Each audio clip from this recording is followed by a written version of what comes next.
The glorious IKV 103 is basically an Hetzer without any armor and no HE ammunition, so you might ask what aspect makes it better than the Hetzer? The answer is supreme mobility, gun depression and precision combined with a short aim time. This tank excels at medium-range engagements. This TD might have a closed fighting compartment, but the armor protecting it does not even help against hailstones. If you get split, you run for cover, or you will be filled with more lead than a fake gold bar. Even the shittiest arty in the game will make a full damage roll on your tank. I call it the RHM phenomenon. If you just want to grind through this tank, you can skip the second engine. You still will be 30 to 40 kilometers per hour fast on average, which is enough. But if you want to enjoy the full IKV experience, you have to buy the second engine.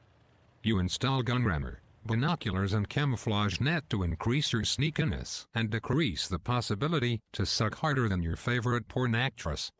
You load melee heat and some other heat shells, since this nation seemed to have no interest in different ammunition types, just like the Royals have no interest in genetic diversity.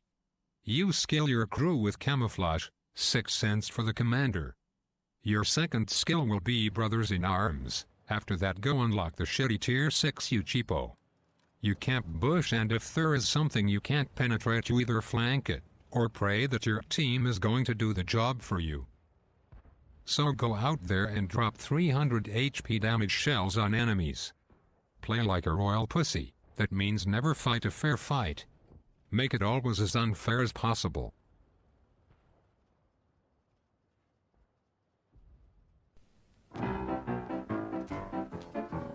Ja, wer sagt denn, dass ich auch wirklich schießen muss, weil ich heutzutage einen Revolver trag? Ja, wo seht ihr denn da einen Zusammenhang, weil ich Hände hoch von euch verlang?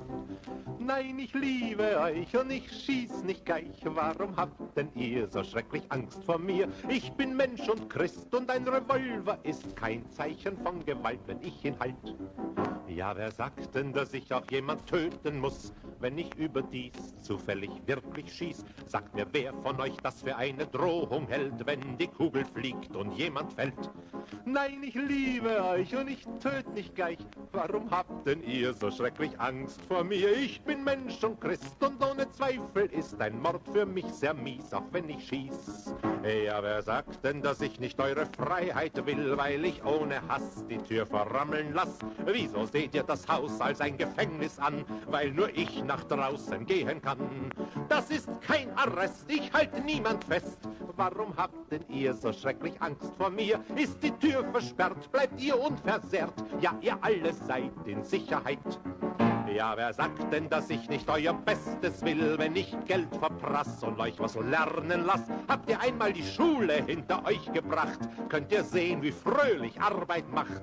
Nein, ich liebe euch und ich mach euch reich. Nicht charakterlich und nicht so reich wie mich, aber reich genug. Seid nicht superklug und begnügt euch gleich, dann seid ihr reich. So kommt Stein auf Stein, seht ihr endlich ein, dass ich dazu auch einen Revolver brauch. Warum ich ohne Hass die Tür verrammeln lass und wenn nötig dann auch schießen kann. Und wenn ihr das erst einseht, seid ihr frei, dann wählt ihr auch die richtige Partei. Dann lasst ihr meine Sache nicht im Stich und dann kriegt ihr Revolver, so wie ich. Freiheit hat mit Deutschland selbstverständlich was zu tun, sofern man wirtschaftlich dazu was beiträgt. Manche müssen unfrei bleiben. Keiner ist immun, wenn er den Zug versäumt, der ihn dann freiträgt. Wenn er den Zug nicht sieht und alles komplizieren muss, ja, dann wird es Regeln geben, die er respektieren muss. Dann wird ihm sein Arbeitgeber vielleicht sagen: Meine Freiheit muss noch lang nicht deine Freiheit sein. Meine Freiheit ja, deine Freiheit nein. Meine Freiheit wird von der Verfassung garantiert. Deine hat bis jetzt nicht interessiert. Meine Freiheit heißt, dass ich Geschäfte machen kann und deine Freiheit heißt, du kriegst bei mir einen Posten. Und da du meine Waren kaufen musst, stell ich dich bei mir an. Dadurch verursacht deine Freiheit keine Kosten und es bleibt dabei, dass meine Freiheit immer wieder meine Freiheit ist. Deine Freiheit bleibt meiner einverleibt und wenn ich meine Freiheit nicht hab, hast du deine Freiheit nicht und meine Freiheit wird dadurch zu deiner Pflicht und darum sage ich dir, verteidig meine Freiheit mit der Waffe in der Hand und mit der Waffe in den Händen deiner Kinder, damit von deinen Kindern keines bei der Arbeit je vergisst, was Freiheit ist.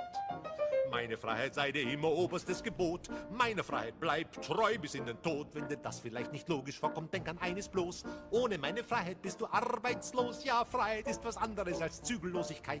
Freiheit heißt doch Fleiß, Männlichkeit und Schweiß. Ich werde dir sagen, was ich heutzutage als freiheitlich empfind. Die Dinge so zu lassen, wie sie sind, drum ist in jedem Falle meine Freiheit wichtiger als deine Freiheit je. Meine Freiheit, yes, deine Freiheit, nee. Meine Freiheit ist schon ein paar hundert Jahre alt. Deine Freiheit kommt vielleicht schon bald, aber vorläufig ist nichts mit deiner Freiheitsambition, denn du hast noch keine Macht und keine Organisation. Ich wäre ja dumm, wenn ich auf meine Freiheit dir zulieb verzichte. Darum behalte ich meine Freiheit, du kriegst deine Freiheit nicht. Noch nicht.